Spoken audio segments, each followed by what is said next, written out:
Fatigue या थकान during cancer treatment इन cancer patients. अक्सर जो पेशेंट्स होते हैं जिनका ट्रीटमेंट चल रहा होता है, उनके रिलेटिव्स ये कंप्लेंट करते हैं कि जेन्युइन कंप्लेंट करते हैं कि सर इनको थकान बहुत हो रही है, एनर्जी लेवल्स बहुत लो हैं, ये तो उठ ही नहीं पा रहे हैं। तो हमको इस वीडियो में हम लोग ये डिस्कशन करेंगे कि इस प्रॉब्लम को कैसे आगे इन्वेस्टिगेट करें, क्या कर सकते हैं, आपका कन्वर्सेशन आपके डॉक्टर के साथ कैसा होना चाहिए।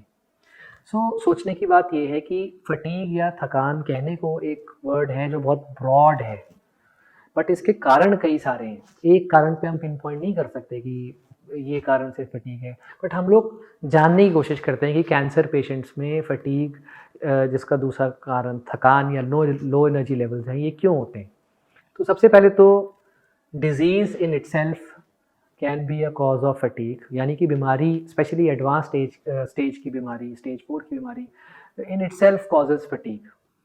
फिर कैंसर की वजह से कई बार पेन होता है। Pain is in itself a very big factor for low energy levels. कई बार हमारी डाइट कम हो जाती है। डाइट कम होती है कि इलाज, मान लीजिए कीमो चल रही है, कीमो की वजह से डाइट कम हो सकती है, सर्जरी हुई है, सर्जरी में पेन की वजह से डाइट कम हो सकती है, बीमारी की वजह से डाइट कम हो सकती है। सो लॉस ऑफ एपेटाइट या loss of taste is another factor for fatigue या लो एनर्जी लेवल्स। कई बार बड़ा स्पेसिफिक एक रीज़न होता है कि जिसमें हमारा हीमोग्लोबिन गिर जाता है। तो 8-9-10 तक तो कई बार हमारी बॉडी झेल जाती है, बट जैसे ही 8 से नीचे गिरने लगता है हमारे हीमोग्लोबिन लेवल्स लेट्स से 7.5 7 तो हमें थकान फील होने लग जाती है बहुत ज़्यादा। फिर कई बार हम लोग चेक करते हैं कि शरीर में नमक की कमी, सोडियम की कमी के कारण थकान या एनर्जी लेवल्स हमारे लो हो जाते हैं। कई बार थायराइड, एक हमारा ग्लैंड है, थायराइड लेवल्स ऊपर नीचे हो जाते हैं ट्रीटमेंट के दौरान, इसके कारण फटीग हो जाता है। So many times fatigue या weakness is also because of emotional distress, depression, lack of sleep. These are the features, these also cause sleep imbalances. ये सब क्यों होता है? बिकॉज हमारी पूरी बॉडी में इलाज की वजह से हार्मोनल इम्बैलेंसेस हो जाते हैं।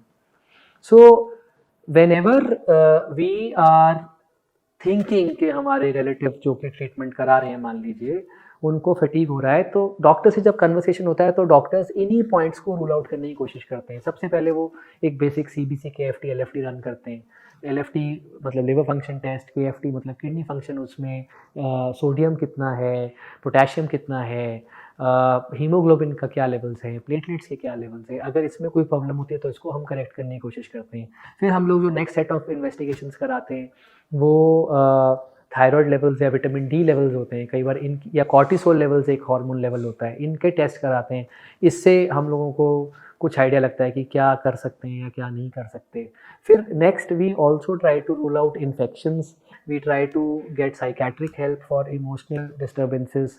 तो हम लोगों को आप घर पे क्या कर सकते हैं पेशेंट के लिए? You have to be that pillar of strength to keep the emotions high. When I say pillar of strength to keep the emotions high doesn't mean just motivate the person, it means just be normal। उनको normal feel कराइए, normal बातें करिए, दुनिया की जो बातें उनको अच्छी लगती हैं। लोग कई बार क्या करते हैं, जस्ट एक मोटिवेशन करते हैं, कीप द स्पिरिट्स हाई, इस टाइप की बातें करते हैं। This never works. What works is that patient who's undergoing cancer treatment wants to feel normal. He doesn't want to feel कि somebody is motivating him like buck up or you can do it and all that. That is a constant reminder कि मेरे को बीमारी है।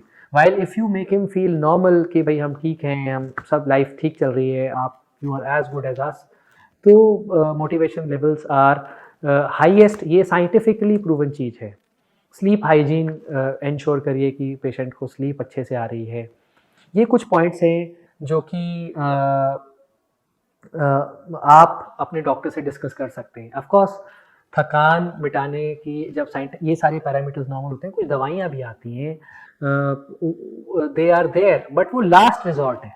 Patient should not be asking those medicines which give some kind of energy और which are there to improve the energy levels as a first resort. पहले सब ये सब नॉर्मल चीज़ें जो मैंने बताई, plus diet, plus healthy environment, and then comes those medicines which are usually prescribed in advanced stage cancers.